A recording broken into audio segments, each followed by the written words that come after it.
नमस्ते, good morning. Sheth material book reading में आप सबका स्वागत है। तो चलिए शुरू करते हैं।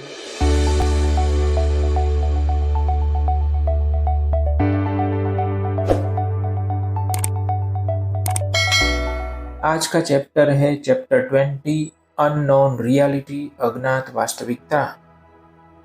नाउ नाउ यानी कि अब, इस पल एक अज्ञात वास्तविकता है। मैं इसका हिस्सा हूँ और आप भी है। शेठ कहते हैं, कुछ समय पहले मैं अचानक आपके स्थान और समय में प्रकट हुआ था। तब से मैंने कई लोगों से बात की है। इसमें किसी के लिए कुछ भी अजीब नहीं होगा अगर मैं आपकी दुनिया में सामान्य रूप से अपने शरीर के साथ पैदा हुआ होता।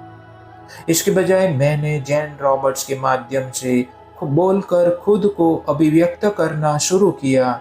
इस सब में एक उद्देश्य रहा है और उस उद्देश्य का एक हिस्सा इस वर्तमान पुस्तक में निहित है। प्रत्येक व्यक्ति अज्ञात वास्तविकता का एक हिस्सा है। हालांकि अपनी स्थिति के कारण मैं स्पष्ट रूप से अन्य लोगों की तुलना में इसका अधिक हिस्सा हूँ। मेरी मनोवैज्ञानिक जागरूकता उन दुनियाओं को जोड़ती है जिनके बारे में आप सचेत रूप से जानते हैं और अन्य जो कम से कम आपकी नज़र से बचती हुई लगती है। जिस महिला के माध्यम से मैं बात कर रहा हूँ, उसने खुद को एक असामान्य स्थिति में पाया, क्योंकि कोई भी सिद्धांत, आध्यात्मिक, मनोवैज्ञानिक या अन्यथा इस उसके अनुभव को पर्याप्त रूप से समझा नहीं सकता था। इसलिए उसे स्वयं का विकास करने के लिए प्रेरित किया गया और यह पुस्तक एडवेंचर इन कॉन्शियसनेस में पहले से ही उल्लिखित कुछ विचारों का विस्तार है। उस पुस्तक को लिखने के लिए जैन रॉबर्ट्स ने ऊर्जा के गहरे संसाधनों का उपयोग किया। हालांकि अज्ञात वास्तविकता आपके शब्दों में सबसे लचीली चेतना की सामान्य पहुंच के लिए इतनी अज्ञात है कि इसे केवल मेरे जैसे व्यक्तित्व द्वारा ही देखा जा सकता है। हालांकि एक बार व्यक्त करने के बाद इसे समझा जा सकता है। मेरा एक उद्देश्य इस अज्ञात वास्तविकता को सचेत रूप से ज्ञात कराना है। मनुष्य ने एक बार सोचा था, ऐतिहासिक दृष्टि से, कि, कि एक ही दुनिया है। अब वह अलग तरह से जानता है, लेकिन वह अभी भी एक ईश्वर, एक स्व और एक शरीर के विचार से जुड़ा हुआ है, जिसके माध्यम से इसे व्यक्त किया जा सकता है। ईश्वर एक है, लेकिन इसके भीतर अनेक है। एक आत्मा है, लेकिन उस आत्मा के भीतर अनेक है। एक समय में एक शरीर होता है, लेकिन अन्य समय में आत्मा के अन्य शरीर होते हैं। सभी समय एक ही समय में मौजूद है। ऐतिहासिक दृष्टि से मानव जाति ने विकास की एक निश्चित रेखा चुनी। इसमें उनकी चेतना अनुभव के तीव्र विवरणों पर ध्यान केंद्रित करते हुए विशिष्ट हुई, लेकिन हमेशा से ही मनोवैज्ञानिक और जैविक रूप से उस पैटर्न में बदलाव की संभावना रही है। एक जैसा परिवर्तन जो प्रभावी रूप से नस्ल को दूसरे प्रकार के मौसम में ले जाएगा। हालांकि इस तरह के विकास के लिए सबसे पहले स्वयं के बारे में अवधारणाओं के विस्तार और मानव क्षमता की अधिक समझ की आवश्यकता होगी। मानव चेतना अब उस स्तर पर है जहां इस तरह का विकास न केवल संभव है बल्कि आवश्यक भी है, यदि दौड़ को अपनी सबसे बड़ी उपलब्धि हासिल करनी है।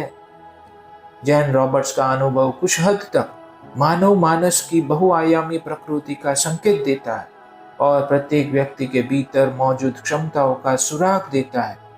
ये आपकी जातीय विरासत का हिस्सा है। वे ज्ञात और अज्ञात वास्तविकताओं को जोड़ने वाले मानसिक पुलों की सूचना देते हैं जिनमें आप रहते हैं।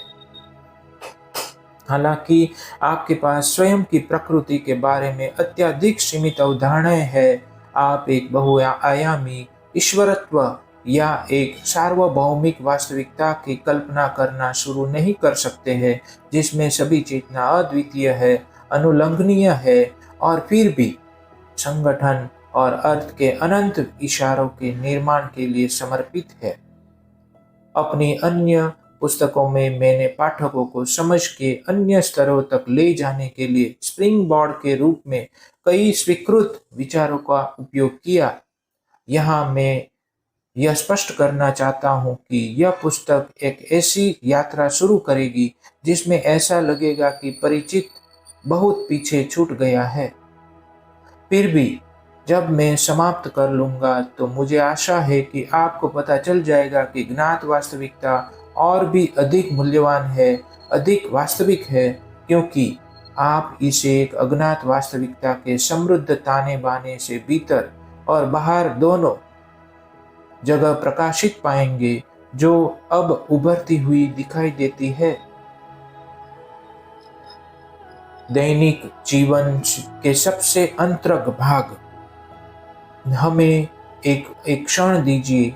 व्यक्तित्व के बारे में आपकी अवधारणाएं अब आपको व्यक्तिगत और सामूहिक रूप से सीमित कर रही है, और फिर भी आपकी धर्म, तत्व मीमांसा, इतिहास और यहाँ तक कि आपका विज्ञान भी आपके विचारों पर निर्भर है कि आप कौन है और क्या है।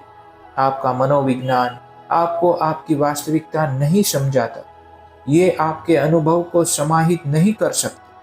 आपके धर्म आपकी महान वास्तविकता की व्याख्या नहीं करते हैं, और आपका विज्ञान आपको उस ब्रह्मांड की प्रकृति के बारे में अज्ञानी बना देता है जिसमें आप रहते हैं। ये संस्थाएं और अनुशासन व्यक्तियों से बने हैं, प्रत्येक अपनी निजी वास्तविकता के बारे में विचारों को सीमित करके नियंत्रित है, और इसीलिए यह निजी वास्तविकता के साथ है कि हम शुरुआत करेंगे और हमेशा वापस लौटेंगे। इस पुस्तक में ये विचार प्रत्येक पाठक की निजी वास्तविकता का विस्तार करने के लिए है।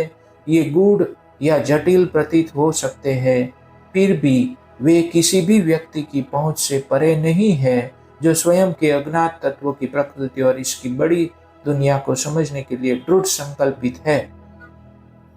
तो किताब की एक निजी शुरुआत थी। जैन रॉबर्ट के पति रॉबर्ट बर्ट्स अपनी मां की मृत्यु के बारे में आश्चर्यचकित थे। एक सत्र में उन्होंने कुछ पुरानी तस्वीरें सामने लाई, अब यानी कि नाउ प्रेजेंट में मृत्यु के बाद के जीवन का वर्णन आमतौर पर स्वयं के बारे में पुराने स्वीकृत विचारों और व्यक्तित्व की सीमित अवधारणाओं को ध्यान में रखते हुए किया गया है। हालांकि मैंने इस पुस्तक को शुरू करने के लिए उस अवसर का लाभ उठाया। स्वयं तब बहुआयामी होता है जब वह शारीरिक रूप से जीवित होता है। यह आध्यात्मिक और मनोवैज्ञानिक पहचान की विजय है, जो असंख्य संभावित वास्तविकताओं में से अपना स्पष्ट अजेय फोकस चुनती है।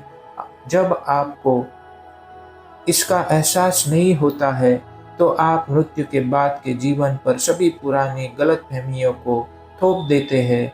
आप उम्मीद करते हैं कि मृत व्यक्ति जीवित लोगों से थोड़ा अलग होगा। यदि आप मृत्यु के बाद के जीवन में बिल्कुल भी विश्वास करते हैं, लेकिन शायद अधिक शांति, अधिक समझ और उम्मीद है, समझदारी है। सच्चाई यह है कि जीवन में आप वास्तविकताओं के बीच नाजुक और फिर भी पूरी तरह से संतुलित होते हैं, और मृत्यु के बाद भी आप ऐसा ही करते हैं।